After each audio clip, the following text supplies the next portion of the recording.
Our responsibility to show these things, we need to tell the stories that we want to show. Let's not forget that, art is a window to the exterior world about our culture, our people, our beliefs. Usted ha ofendido a los dioses y por eso están enojados. Los asesinatos se están replicando uno por uno los 8 presagios funestos de la destrucción a Tenochtitlán.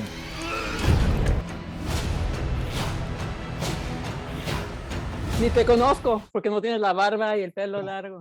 ¿Quién es ese? ¿No? ¿Quién es ese? Este no es. Well, congratulations on this show. What a good show. I cannot wait to see the rest of it. They only gave us the first 2 episodes.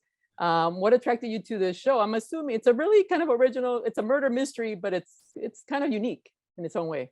Well, first of all, thank you for this space and your time. I'm so happy to be speaking to you about this project. Everything was attractive to me. The first thing I do, as always, was read what the show was about, and I completely was in shock. I loved the theme, the subject, the tone. The first thing I did was realize this was based on a book, what I thought was a book back then. So I bought the book, I read it, I couldn't let it go. And when I finished reading it, I realized it's not a book, it's a saga. It's a whole saga. It's called La Saga de Casasola. And there's 5 books now. The writer just launched the 5th book last week. And it's the saga about, they follow this journalist that is Eugenio Casasola and his travels through whatever it is that he's following. In this case, he's following the lead on a serial killer in Mexico City.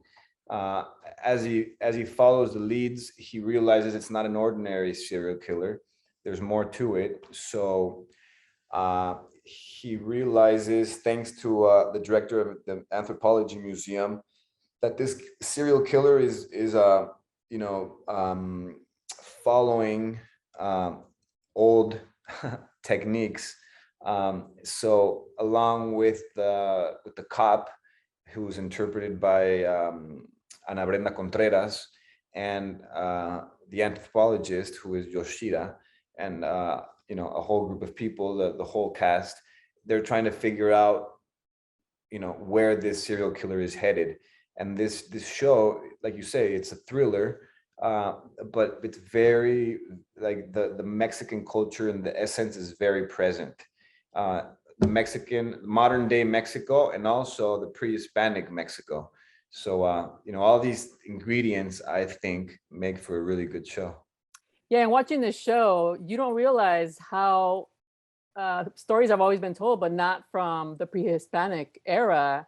And it's so rich in stories, and like, why hasn't anyone tapped into this? And so this show does, and you learn so much about Aztecs, Mexica.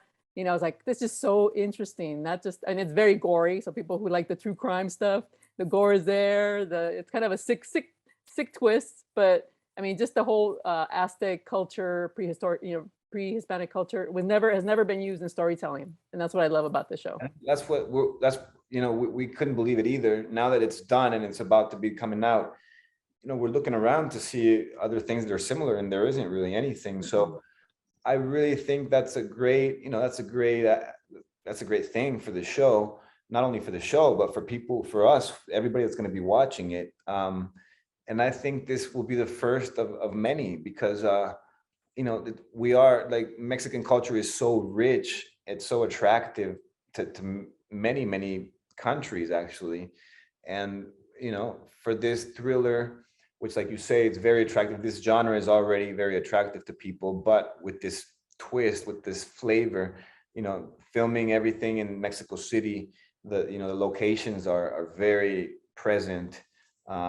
You really feel like you're there. You can taste the flavors, you can smell the smells, and you can feel the atmosphere of this place through this series. So I think it's going to be very attractive for sure, not only for Hispanics, but also for people around the world, because it's, like you say, it's going to entertain, of course, because that's the main goal, but it's also going to be teaching people and showing them about other things that either we forgot or we didn't know, or we learned just briefly and not very deeply, because there's a lot more to it. So through this series, people are going to really get to know get a feeling for this. So like you said, in Europe, people love Mexico. They love the culture. They're actually more aware of it than they are here in the United States. So Asia, I love, so I love it that they're coming here, because here people don't know. They just see one type. They think one thing and that's it. Like they don't see the broad spectrum of things, right? Yeah, well, it's our responsibility to show these things, you know. We need to tell the stories that we want to show. Let's not forget that, you know, art is a window to the exterior world about our culture, our people, our you know, our beliefs. So we need to represent in the right way, and not, you know, not that trash that sometimes is out there. And we got a lot of trash here in the US that covers Mexico. But bueno, felicidades, great show. I cannot wait to finish the rest of the series, and I hope everybody gets to watch it here in the US and all over the world. I'm so happy. Thank you so much for your time. And don't forget, starting this Thursday, Independence Day, Mexican Independence Day, 15 de septiembre, is when it starts. The series starts 15 de septiembre. So get ready for this weekend, because there's going to be a lot of people watching this show.